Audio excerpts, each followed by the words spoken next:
When I was in middle school, so over 18 years ago, my friend and I encountered a very scary man. We always walked the same route home from school because we lived on the same street. We were weird in that we didn't walk the main road route.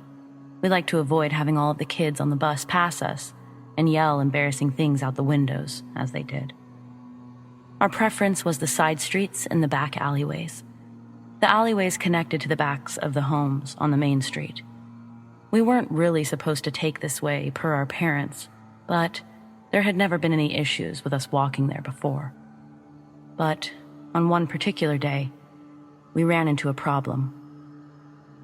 As we passed by one of the houses, one that was especially messy and had lots of trash in the backyard, my friend had made a joke about how stinky it was.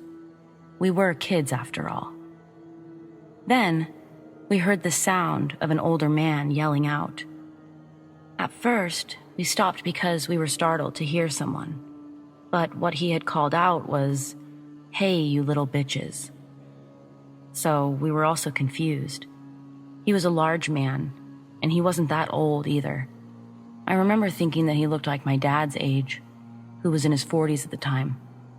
But he looked angry, the kind of angry that I've never seen on an adult before. My friend and I looked at each other and then decided that we better start walking away. So we did, and we heard him holler after us, "Come on back, you little bitches."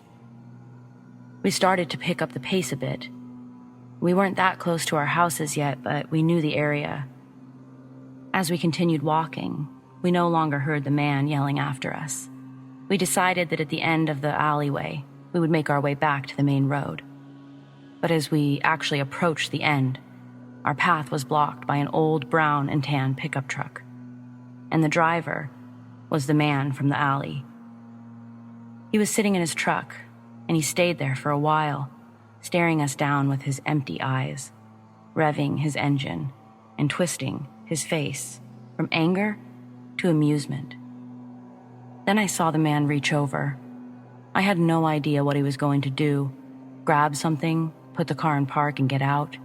Either way, as soon as I saw his hand move, I just booked it in the opposite direction, grabbing my friend's arm.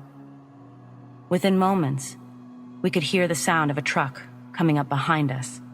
I screamed to my friend to follow me, and she shook her head. The alleyway is narrow, so I knew that we couldn't just slide against the garages or walls.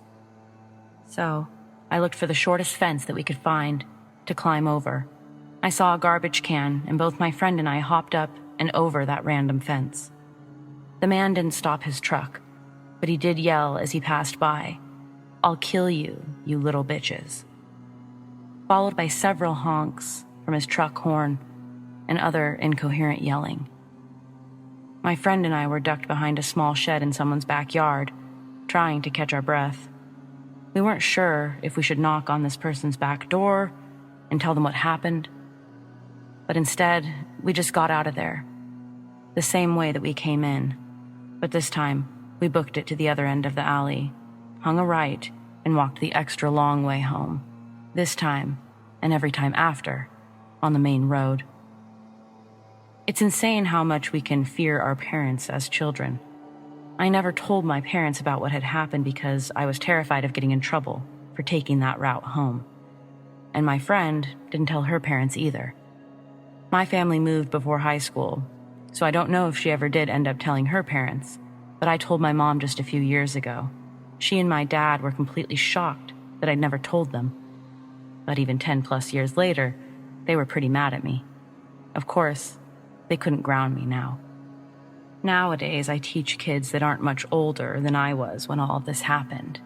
And I see how small they really are, how small I must have been, and how big that man was. Someone that goes after children like that, they have to be a form of true evil, right? What does someone like that do if they actually get their hands on a child?